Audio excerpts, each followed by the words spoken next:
La culture dans tous ses états, André Berkoff.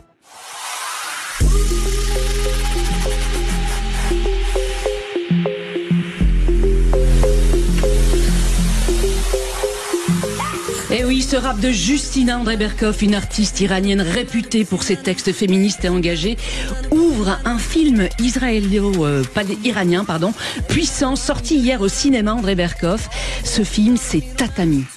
Oui, d'abord la culture, Céline Alonso, on le fait ensemble. La culture, c'est pas seulement André Berkoff, c'est aussi Céline Alonso. Et je voudrais dire que j'ai vu ce film avant-hier. Et c'est un film magnifique.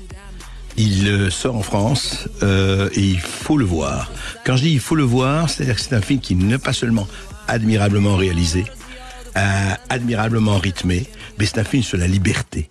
Et les films sur la liberté, vous savez, c'est une grande chapitre du patrimoine du cinéma sur la liberté. Et là, il s'agit évidemment de l'Iran, de ce qui s'est passé. Et c'est non seulement très bien fait et très bien interprété, admiralement interprété et admirablement mis en scène. Je le dis parce que on a l'impression de dire oui, mais vous faites des hyperboles et vous... Non, pas du tout. Parce que c'est un film qui m'a rappelé vraiment un certain nombre de films. Vous voyez, par exemple, un côté spectaculaire qui n'a rien à voir, qui étaient les films de Sylvester Stallone. Je parle de le plan, de la réalisation, bien sûr, ça n'a rien à voir, le sujet. Et puis ces films sur la liberté, sur ces films, quand on parle des Indiens, quand on parle d'un certain nombre de choses. Et vous avez toujours eu ça. Et là, Céline, ce qui est fascinant dans ce film, c'est qu'on voit comment des femmes conquièrent leur liberté et ont toujours des choix terribles à faire, et comment ces choix sont faits. Et oui, ces femmes, ce sont surtout des athlètes iraniennes, André Berkoff. Au-delà d'être un thriller politique fascinant, ce film est un acte de résistance. On va en parler dans un instant sur Sud Radio avec l'actrice franco-iranienne Zahra Mir, qui est co-réalisatrice de ce film. On va aussi en parler. La principale interprète. Exactement. Ouais. On va aussi en parler avec Elam Erfani, actrice aussi dans ce film, mais surtout co-scénariste et directrice artistique. Et Sadaf Kadem, André, première femme iranienne à avoir disputé un combat de boxe professionnel tête nue, et ce sur le sol français, sera avec nous sur Sud Radio dans un instant. Alors restez avec nous, on fait une petite pause mais on revient très vite. L'héroïne du film Tatami, on peut dire que c'est le film le plus percutant de cette rentrée, André. Il est sorti hier en salle dans toute la France et apparemment les audiences sont déjà très successful, André. Eh bien, on va en parler tout de suite avec une partie du succès. On parle. Exactement. Et pour parler bien de ce film qui a rempli déjà les salles françaises, eh bien, nous avons le plaisir de recevoir une partie de l'équipe de ce film, notamment Zahra Mir, Elam Erfani et Sadaf Kadem. Alors bonjour à vous trois et merci d'être avec nous donc sur Sud Radio. Zahra Mir, vous êtes franco-iranienne, vous avez co-réalisé ce film avec le réalisateur israélien Guy Nativ. On peut dire quand même que cette collaboration artistique est vraiment historique. Oui, d'abord bonjour. Oui, c'est tout à fait historique. C'est la première fois que les Iraniens et les Israéliens travaillent ensemble. C'est bien que ce soit pour un projet de paix et de créativité et pas un projet de guerre, pour une fois. Moi, je suis pas trop pour passer des messages, mais non, là, cette fois-ci, il y a vraiment un message dans surtout cette collaboration, et que pour moi, c'est la paix et l'amitié. Alors comment c'est venu? Comment c'est ce film? L'histoire, racontez-nous. Comment c'est venu? Comment ça s'est... On m'a demandé aussi à Elam Erfani, bien sûr, mais comment ça s'est passé? L'idée vient de Guy. Guy Nativ. Oui.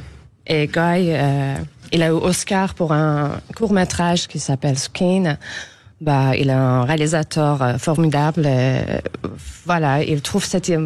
Il lit un article, si je me trompe pas, pendant la pandémie, sur la même histoire des judokas iraniennes qui peuvent pas rencontrer les judokas israéliens. Ouais. D'accord.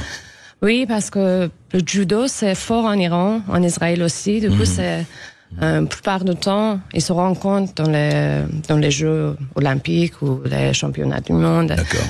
Et voilà, du coup, ils commencent à chercher un petit peu, d'autres cas. Il y a toute une longue liste des athlètes iraniens qui ont vécu la même histoire. qu'ils étaient empêchés, qu'ils étaient obligés de faire semblant, parce que c'est interdit, mais il y a toute une pression de la part du gouvernement iranien sur les athlètes pour ne pas rencontrer les Israéliens. C'est ce que vous racontez, c'est le sujet de votre film d'ailleurs. Voilà. Et c'est comme ça que Guy, il trouve Elham et ils commencent à écrire ensemble et il y a toute une rencontre avec Sadaf Kadem. Et Sadaf, elle devient la boxeuse. Effectivement, voilà. Oui, Sadaf Kadem, effectivement, qui vient de nous rejoindre sur Sud Radio en direct, qui est, il faut le dire, la première femme iranienne à avoir disputé un combat de boxe professionnel, tête nue, André. Bonjour à vous, Sadaf.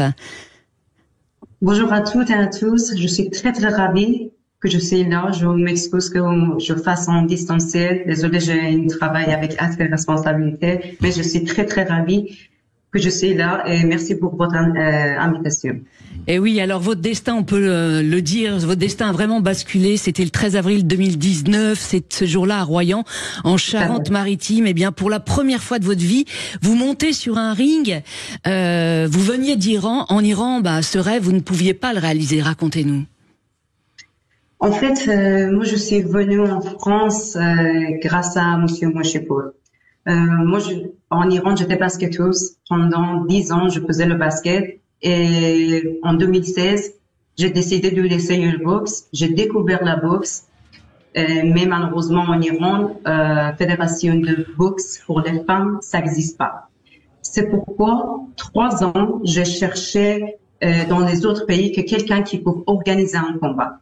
Je suis allée en Turquie, en Arménie, en Azerbaïdjan, mais quelqu'un qui peut organiser un combat officiel, moi je n'ai pas trouvé. Par hasard, en 2016, j'ai envoyé un message à Monsieur Moshipour. Mais pourquoi Monsieur Moshipour? Parce que Mario Moshipour, il est le seul franco-iranien qui est 6 fois champion du monde. Et il est un héros en Iran, donc tout le monde le connaît. Je l'ai contacté et en disant que Monsieur Moshipour, moi, je suis Sadaf Kadem, je suis boxeuse, je m'entraîne, mais j'ai envie de faire un combat de boxe. Est-ce que vous pouvez m'aider? Monsieur Moshipour, il a accepté, il a organisé tout, que je vienne en France. Et vraiment, je suis venue pour faire un combat de boxe et retourner chez moi pour 2 semaines. Et puis vous êtes resté. Et oui, alors vous avez remporté avec succès ce combat, mais vous n'avez pas pu retourner en Iran après. Qu'est-ce qui s'est passé? Pourquoi? En fait, moi, en tant que sportive, je suis venue pour faire un combat de boxe et retourner chez moi. Mais j'ai fait ce combat sur les règles de fédération de boxe en France. Parce que moi, j'ai demandé la licence de boxe à la fédération de boxe en Iran, mais ils n'ont pas donné autorisation. Parce qu'ils disent que si Sadaf, ils peuvent participer sur le combat, s'ils veulent discuter, il faut qu'ils portent la voile. Il faut qu'ils fassent ce combat avec une autre règle. Donc, en France, maintenant qu'on est un pays laïque, ils n'ont pas accepté. Et M. Moshipour, il a demandé autorisation de combat sous les fédérations de boxe en France. Oui. À l'époque, Maya Moshipour avait reçu des menaces du gouvernement. Ouais. En fait, moi, quand je suis venue ici, j'étais au courant sur les quelques médiatisations au niveau européen, mais heureusement ou malheureusement, je sais pas comment dire, mon combat a été diffusé sur une chaîne qui s'appelle Iran International. C'était basé en Angleterre, c'était contre le gouvernement iran. Et cette chaîne a diffusé mon combat et mon combat a été diffusé partout dans le monde entier. Et c'est pourquoi aujourd'hui je suis connue, mais c'est pourquoi j'avais pas le courage de retourner en Iran. En tout cas, j'ai pas reçu le monde. Monsieur Moshipour, il a. Je comprends. Vous êtes parmi une cinquantaine et plus, une centaine d'athlètes, etc., qui ont eu ces problèmes et on peut pas rentrer dans tous les détails parce qu'il faudrait raconter ça pendant 1 heure. Moi, je voudrais revenir au film, je voudrais revenir à Tatami, puis qui effectivement s'est inspiré de votre histoire, Sadaf Kadem. C'est inspiré, c'est une inspiration, parce que dans un premier temps, moi, je ne suis pas réfugiée, J'ai jamais accepté d'être réfugiée. Non, bien sûr, mais on ne dit pas que c'est votre histoire. Hein. On dit que... inspiré par, par de nombreux athlètes iraniens. Voilà. Elam Erfani, je sais que vous avez beaucoup enquêté sur ce sujet. Vous êtes la scénariste du film. Vous avez entendu, rencontré beaucoup d'athlètes qui vous ont raconté ce même oui, bonjour d'abord. Oui, quand j'ai contacté Guy, parce que j'ai entendu qu'il y a un projet sur l'Iran, j'étais fascinée, j'avais vraiment envie de travailler avec lui puisque j'avais déjà vu son travail, ses films qui ont été quand même dans pas mal de festivals, et j'adorais son style en tant que réalisateur. Et bien, quand il m'a parlé de son idée sur les athlètes, en premier temps, même en tant qu'une Iranienne, je n'étais pas au courant parce que c'est tellement caché en Iran qu'on ne sait pas vraiment. Il y a des murs, c'est cloisonné. Tout à fait. Et puis voilà, donc puisque je suis plutôt artiste et pas athlète, donc j'ai pas vraiment creusé avant. Et quand il m'a parlé de ça, premier réflexe que j'ai eu, c'était vraiment de déjà penser à ma vie, de dire bon, si tu vas faire ce projet, tu ne peux plus retourner en Iran. Ça, c'est sûr que déjà une collaboration avec Israël et surtout sur ce sujet qui est un peu politique. Donc du coup, voilà. Donc j'ai pris une décision énorme en faisant. Donc vous avez fait le scénario ensemble avec le réalisateur. En fait, on a parlé de l'idée. On a fait beaucoup d'échanges. Il m'a envoyé aussi ses idées. On a commencé à écrire et on a commencé à développer les personnages parce que dans son point de vue. Il y avait plein de choses qui n'allaient pas parce qu'il faut vivre en Iran pour mieux comprendre les situations. Et donc, du coup, j'ai pris le relais et puis on faisait beaucoup d'échanges. Il était à Los Angeles, j'étais à Paris, donc pendant des mois. Et puis voilà. Et Arine Bandi est arrivé dans le projet aussi. Et puis après, voilà, donc il a pris des cours de judo et moi j'étais son dialogue coach. Et c'est comme on le voit dans le film, comme vous le décrivez, ces athlètes, quel type de pression reçoivent-ils de la part du gouvernement? Ils font pression sur la famille, sur leurs enfants. Racontez-nous. Alors, si vous voulez, moi j'ai contacté des athlètes en France et ailleurs, et aussi j'ai parlé pendant les recherches avec des athlètes iraniens ou iraniennes aussi, même dans ma famille, parce que j'ai 2 nièces qui jouent au karaté, qui sont coachs. Donc je disais comment ça se passe quand vous partez pour les matchs.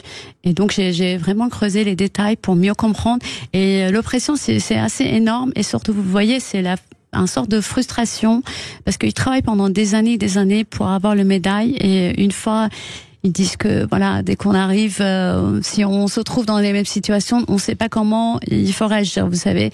Et j'ai parlé avec un ami qui connaît très bien une personne en Iran que je pourrais pas donner le nom peut-être, et donc qui était dans la même situation, qui a fait la décision d'accepter la loi iranienne, et du coup il est retourné en Iran. Il a eu vraiment un poste avec beaucoup de récompenses.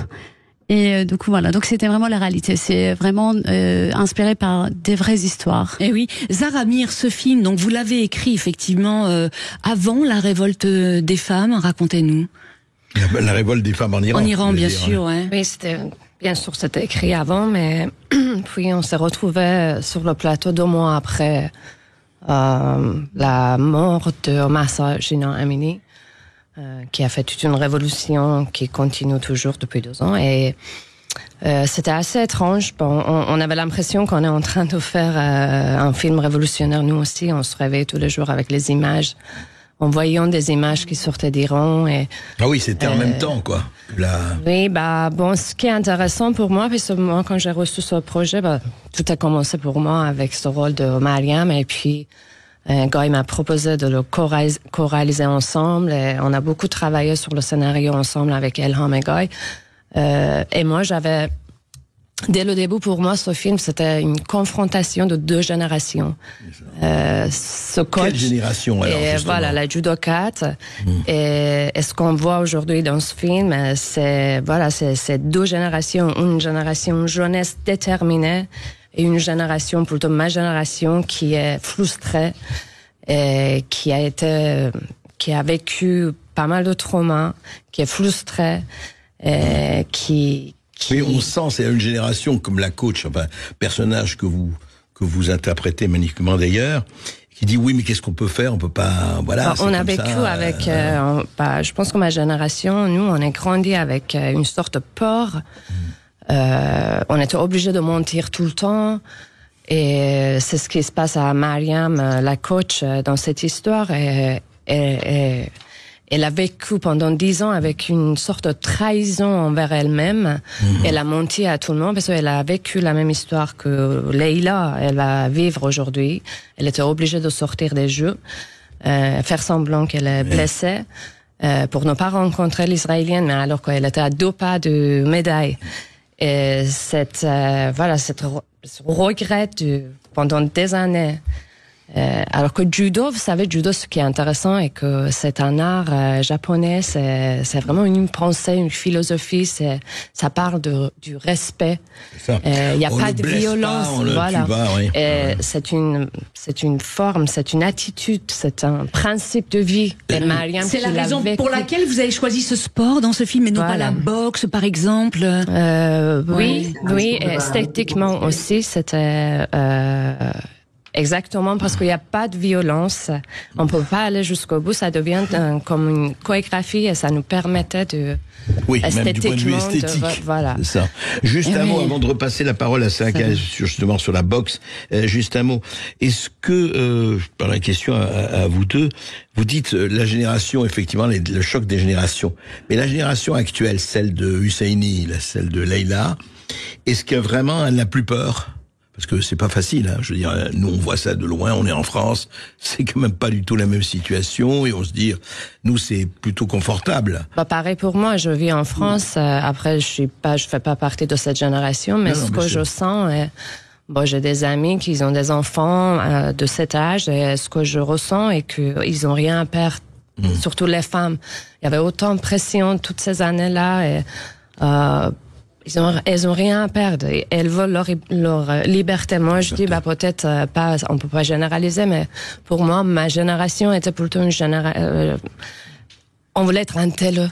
On cherchait une philosophie de vie. Et la liberté passait par cette philosophie. Ouais. Mais là, c'est la liberté avant la philosophie, c'est pas d'idéologie. Elles veulent leur liberté pour vivre leur liberté. C'est ça. Et aussi, si je peux rajouter, en fait, c'est que je voudrais rajouter aussi parce que notre génération, parce qu'on fait de la même génération avec Zahra, nous, on n'avait pas autant de facilité sur Internet, d'avoir Internet, technologie, d'avoir les médias, d'être informés un peu partout. Et donc, cette génération, ils ont grandi avec Internet, satellite et tout, alors que nous, moi, je me rappelle très bien, jusqu'à mes 13 ans, on avait 3 chaînes à la télé, on voyait pas ce qui s'est passé à l'extérieur, dehors de la frontière. Et surtout, tout était censuré à la télé. Et en Israël, on voyait juste le nom, on savait pas ce que c'était, ou même ailleurs. On entendait des choses, mais on était tellement manipulés pendant notre enfance qu'on n'avait aucune vision vraiment de ce qui se passe.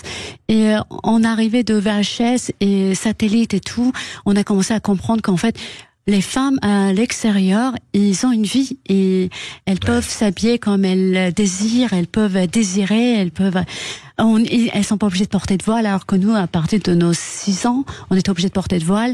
Et puis c'est à 6 ans, oui, quand on commence l'école, et puis ça devient encore plus sévère. Jusqu'à 13-14 ans, on est obligé d'arrêter certains sports, donc c'est très frustrant aussi encore. Moi, je sais que depuis mes 14-15 ans, j'ai essayé de sortir d'Iran parce que c'était étouffant, vraiment une ambiance qui était très difficile. Et puis, nombre d'arrestations aussi dans ma famille, mes sœurs, moi. Et mon père a dit que vous serez plus en sécurité en Iran. J'aimerais bien que vous partiez tous. Et puis, on a commencé à sortir une par une. Et puis, c'est vraiment triste parce que cette génération, notre génération, on pouvait pas vraiment se révolter. Et donc, on est obligé de quitter l'Iran. Ah oui. Faut le rappeler, c'est la génération, vous avez vécu la guerre, la révolution. Oui. Est-ce qu'il y a eu plus de traumatisme que la génération actuelle? Oui, il y avait, mais surtout pour continuer sur cette génération, moi je pense qu'à la fin, ces 2 générations, elles ont toute une inspiration qui prennent ma génération qui a été, nous qui est une génération plutôt forte. Mais je pense que la génération de Husseini et Leïla, elle est quand même inspirée par cette coach, par la force de cette coach. Résistance de cette coach, et cette coach qui est inspirée par la détermination de cette génération qui est Leïla. Alors, oui. juste, j'ai une petite information, vous donner une information petite. Chacun en jugera. Dans le match de judo qui oppose actuellement les premiers ministrables, ça y est, quelqu'un est passé par chaos technique. Monsieur Michel Barnier, il est Premier ministre. Ça y est, Alléluia.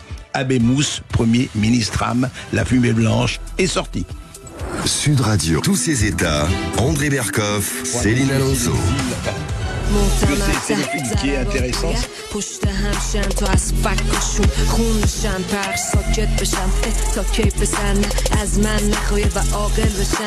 Zaramir, le choix de ce rap qui fait l'ouverture donc de votre film Tatami, qui est sorti donc hier en France, on peut dire que ce choix n'est pas anodin. Cette rappeuse donc Justina, qui est l'auteur donc de cette musique qu'on entend actuellement sur Sud Radio, elle a fui l'Iran il y a 6 ans et s'est exilée donc en Géorgie, puis en Suède, après avoir donc subi des pressions du régime.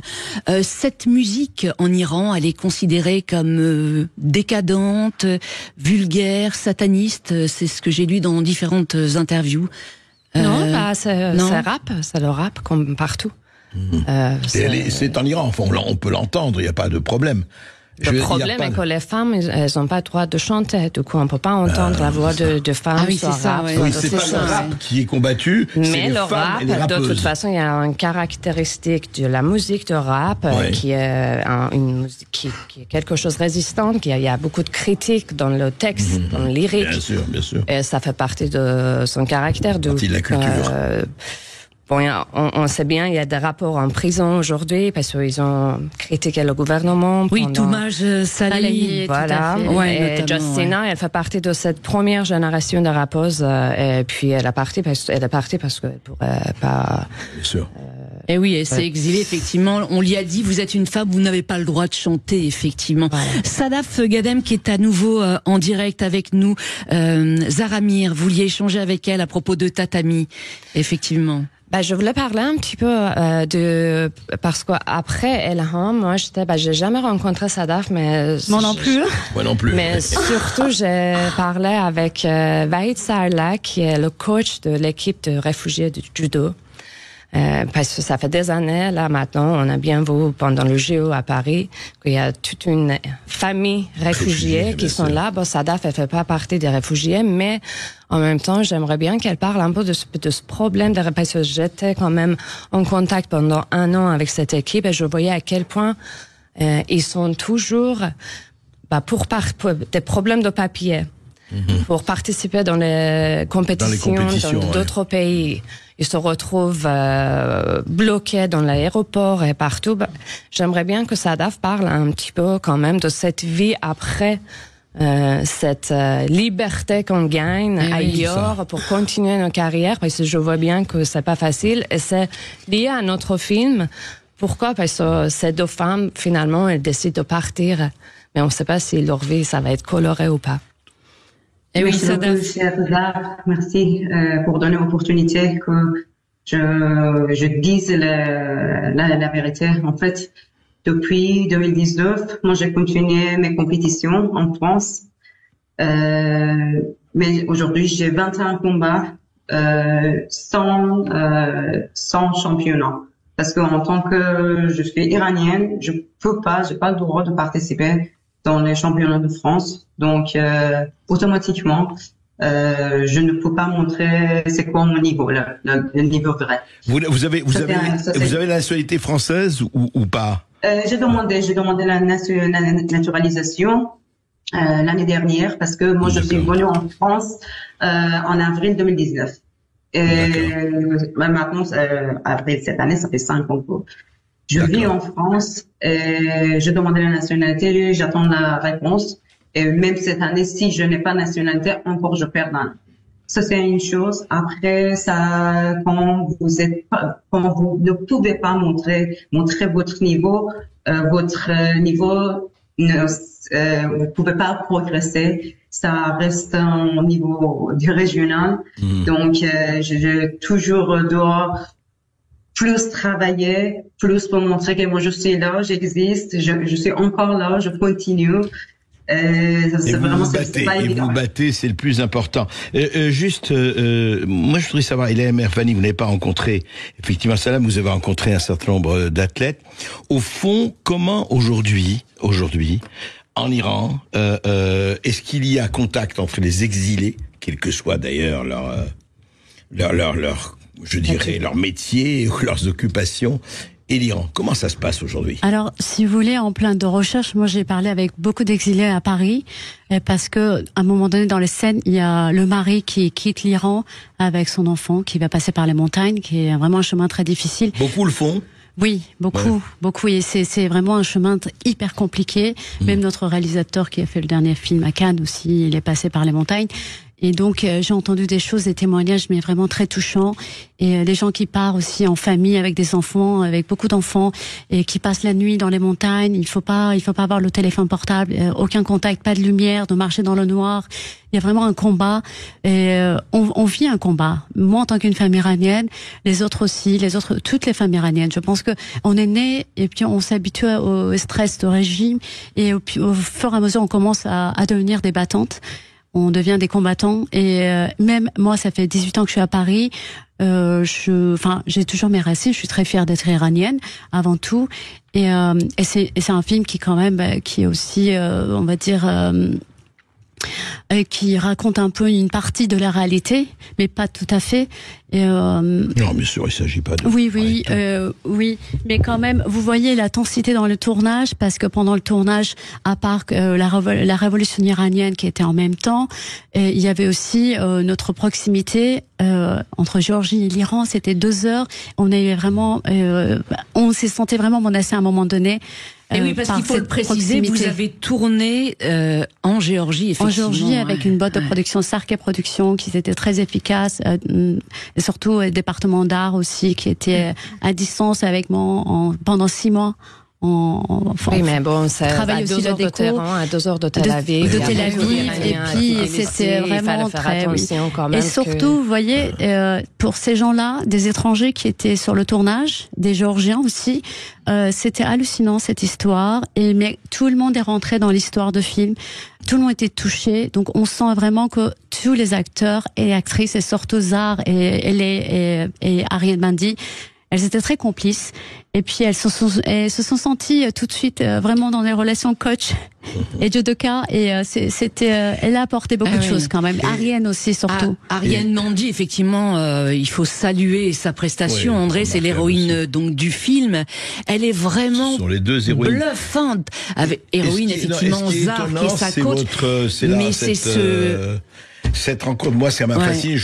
Elles étaient très complices. Ça, c'est oui. Non seulement très complice, ce qui est extraordinaire dans ce film, franchement, on en a vu des films de combat, etc.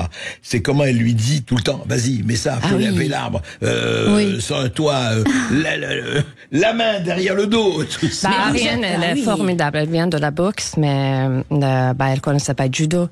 Elle s'est entraînée pendant 3 mois à LA. Plus que ça, 4-5 mois, chérie. 4-5 mois, à LA, avec un coach. Et puis, en Géorgie encore, elle a continué ses entraînements, ses répétitions et tout ça, parce qu'on avait un coach. Ce qui est intéressant est que ce stade, c'est un vrai stade à Tbilissi de judo, et toutes ces judokates sont des vrais judokates. Elles étaient là avec la bouche ouverte. Comment? Parce que on a eu un doubleur, mais Ariane, elle a réussi à faire tous ces combats elle-même. C'est elle qui a fait les combats. Judokate. Et bon, il y avait un coach formidable géorgien aussi. J'ai pensé qu'il y avait des doublures à un moment donné. Non. Elle a failli d'être blessée aussi en plein tournage, si tu te souviens. Elle a failli d'être blessée, elle a failli de casser l'orteil. Mais elle est formidable. Mais même elle est grandie à Los Angeles. De quoi elle connaissait pas vraiment cette culture iranienne non plus. Elle a tout donné pour elle est devenue vraiment tellement une athlète authentique iranienne. Et qui a choisi, alors une question cinématographique, qui a choisi le noir et blanc? Le parti pris du noir et blanc. L'idée vient encore de Guy, mais on en a discuté beaucoup, surtout pour la question de distribution. On était confrontés par cette question partout. Pour garder comme une version en couleur, mais finalement, en fait, pour pas mal de raisons, on a décidé les deux de rester sur cette choix. Surtout, on était déjà inspiré par le monde de ces femmes athlètes qu'elles sont en face d'une décision fondamentale. Ouais. Elles ont deux choix, partir ou rester. Le noir ou le blanc. Voilà, et comme Sadaf a raconté, en fait, même quand tu pars, t'as que deux choix, soit souffrir, soit te combattre, et soit se libérer. C'est vraiment un monde noir et blanc. Et puis, on était inspiré par un film formidable, Raging Bull. Et la haine. Scorsese, voilà. De Mathieu Kassovitz. Oui. Et surtout parce que il y a toute une intensité sur ce tatami qu'on vit. Et on avait besoin de garder cette intensité. Oui, ça rajoute de l'intensité au combat de tatami. Du coup, il fallait rester sur ce cadre serré, ce huis clos qu'on vit dans ce stade. Et que l'effet noir et blanc, ça rajoute quand même cette intensité. C'est clair. Et aussi, on sent la pression et l'intensité par le rythme de film, le son qui a été fait aussi avec une musicienne formidable allemande. Et puis en plus très bien le son, très bien le son. Elle a bien travaillé d'achat. Merci, je la remercie de Paris. Et puis le cadre était très très serré à la fin. Et quand vous voyez le rythme et l'intensité, et je pense que ce qui dégage dans le rythme, on arrive à suivre la pression avec la façon de filmer. Vous voyez?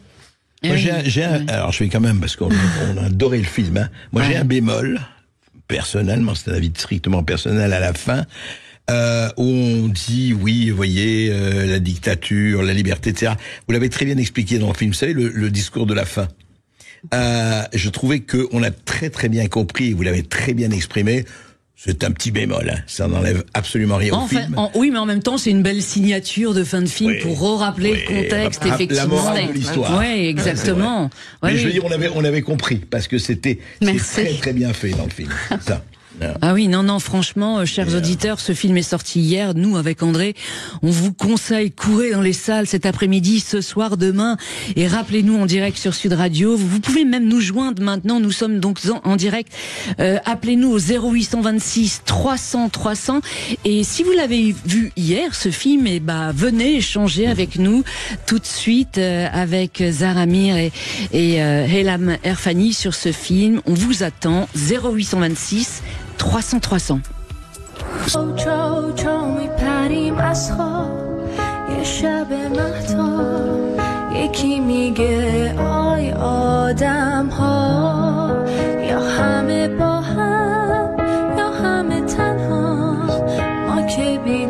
Juste un mot, je voudrais dire que elle est extrêmement émouvante, cette chanson, parce qu'il faut rappeler ce que c'est que Bella Ciao, qui est un grand chant de résistance italienne, antifasciste, et qu'une Iranienne reprenne Bella Ciao en iranien, comme par hasard, et ce n'est pas un hasard, justement. Et oui, elle avait posté cette vidéo sur les réseaux sociaux, André. C'était en septembre 2022, après la mort de Masha Amini. Elle était sans voile, le visage découvert, et elle avait, on peut le dire, donc bravé la répression en interprétant ce chant révolutionnaire qui avait ému vraiment le monde entier. Vous vous souvenez de cet instant, de ce moment d'émotion, Zahra Amir?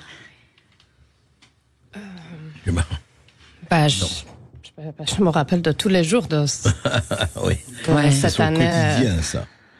Non, mais ce qui est intéressant, si vous voulez, moi, ce qui m'a vraiment, et ce qui nous a, nous, qui ne sommes pas iraniens, c'est qu'on reprenne comme ça que ces chants, vous voyez, c'est de tous les pays. C'est-à-dire la liberté, c'est de tous les pays. Aujourd'hui, regardez ce qui se passe avec la liberté d'expression, aux États-Unis, ici, au Brésil et ailleurs. Ouais, c'est le monde qui va mal. Mais André, depuis toujours. Vous savez, André, les femmes, elles étaient à la rue. Les hommes aussi, à côté de les femmes. Pendant la révolution en Iran, pendant longtemps. Ça a duré longtemps. Il y avait énormément de morts, énormément de gens disparus, énormément des gens qui ont perdu l'œil. Et c'était des moments très difficiles pour nous, tous les Iraniens et Iraniennes. Mais qui nous a soutenus? On n'a pas été soutenu par les autres pays.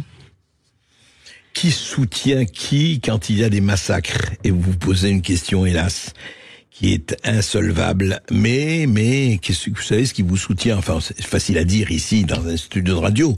Ce qui vous soutient, c'est le combat des gens qui sont là-bas. C'est eux.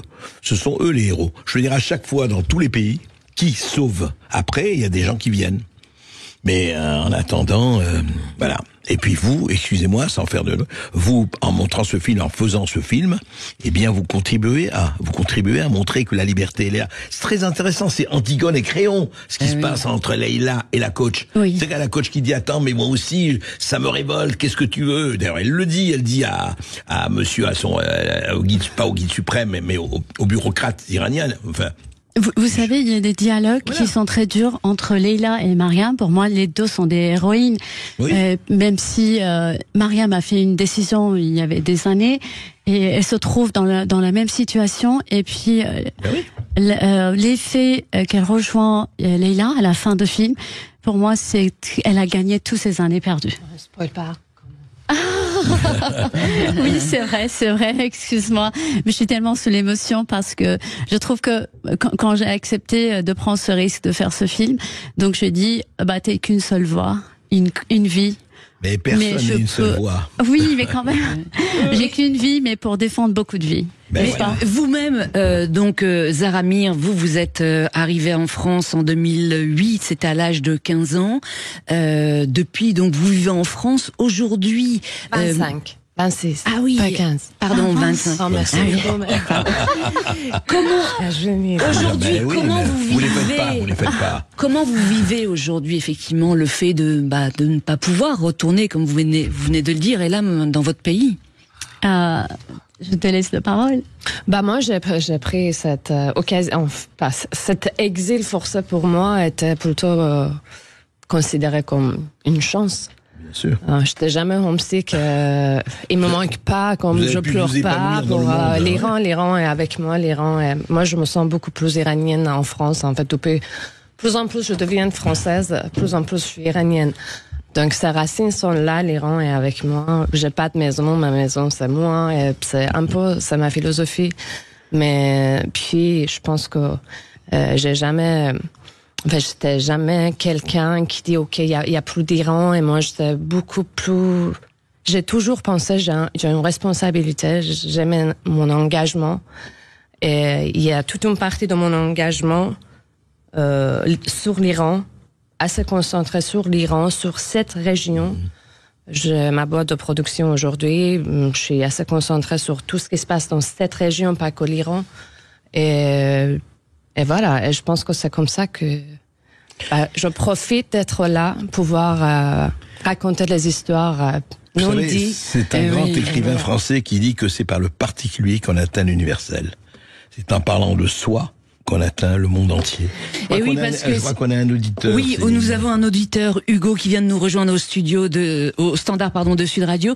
Bonjour à vous, Hugo. Bonjour, Hugo. Bonjour à vous. Bonjour, André Berkoff. Et bonjour à vos dames, qui sont vraiment des femmes admirables. Je suis très content d'avoir Zaramir au téléphone, justement, puisque je l'avais vu dans le film sur ce tueur en série iranien, où elle menait l'enquête, et elle était vraiment très impressionnante dans son rôle d'intensité. Et donc, comme question, justement, mesdames, j'aimerais vous demander, qu'est-ce que vous pensez de ces femmes politiques françaises qui pensent que le port du voile en France est un symbole de liberté? Bonne question, Hugo, bonne question. Qui vous répond d'abord, Elam, Erfani ou Zaramir? Le voile comme symbole de liberté, c'est vrai qu'il y a des féministes, se prétendant féministes en France, qui disent oui, le voile, liberté de choix. Vous etc. savez, mon expérience est personnelle, puisque, comme je vous ai dit, depuis que j'ai 6 ans, je porte voile. Et mon rêve, c'était vraiment d'enlever le voile pendant 26 ans de ma vie, pendant 20 ans, on va dire, parce que je suis arrivée en France à l'âge de 26 ans. Et je me suis battue pour enlever. C'était vraiment mon rêve pour moi, c'était plutôt, au contraire, c'était le symbole de liberté de l'enlever.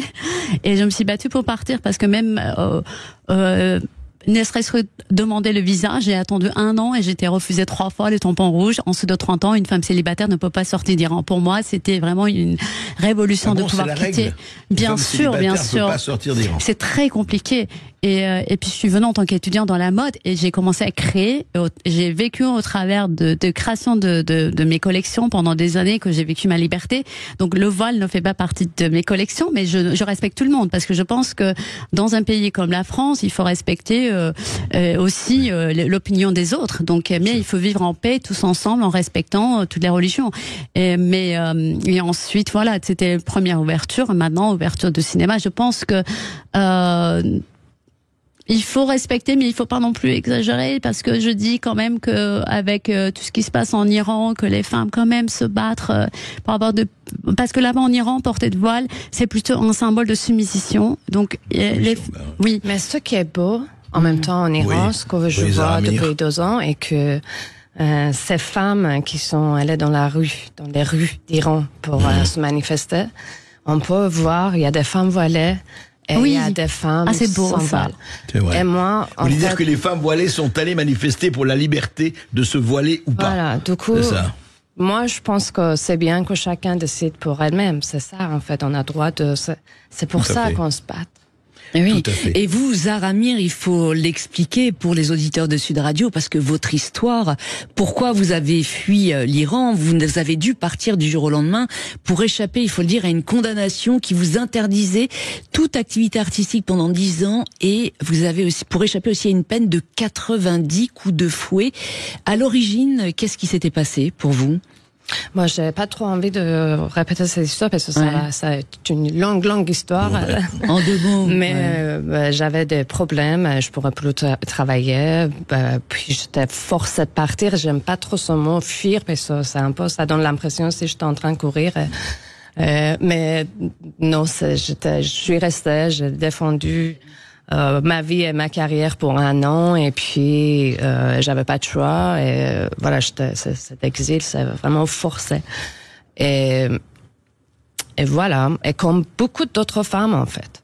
Bon, peut-être mon histoire c'est un peu dans une échelle un peu plus, mais j'étais connue parce que j'étais déjà, j'étais une actrice assez connue, j'étais représentante de la télé iranienne, du coup, n'importe quel comportement pourrait quand même blesser ce gouvernement. Mais c'est le cas de toutes les femmes, qu'elles partent et qu'elles cherchent leur carrière, leur liberté, Et moi, au bout d'un moment, je me suis dit, mais j'ai pas de voix ici, je peux pas travailler, et il faut que je parte pour pouvoir utiliser ma voix pour continuer ma carrière. Voilà, c'est simple. Eh oui. Hugo, vous êtes toujours avec nous? Hugo, non, Hugo est parti. Non. Un mot, Elam, pour conclure cette émission, quelques secondes. Que dire à nos auditeurs pour les inciter à aller voir Tatami en salle? Je crois qu'on les a bien incités, mais allez-y, Elam. Moi, je vais finir avec une citation de Glenn Close que je l'adore. Le cinéma n'est rien d'autre en fait que de pouvoir lire l'âme de quelqu'un juste en regardant dans ses yeux. Voilà. Partez voir ce film. On s'est donné à fond avec du cœur avec Zahra, Arienga et avec tout le monde. C'était un énorme challenge pour tout le monde. Et puis on vous invite à aller vous régaler dans les salles de cinéma. Et je dirais simplement en répétant avec Jean-Luc Godard, ce film, c'est une image juste et pas juste une image. Et oui, ce très beau film sur le combat des femmes iraniennes qui est loin d'être terminé. Zahra Amir et Elam Erfani, merci d'être venus sur Sud Radio. Tout de suite, vous retrouvez Brigitte Lahaie.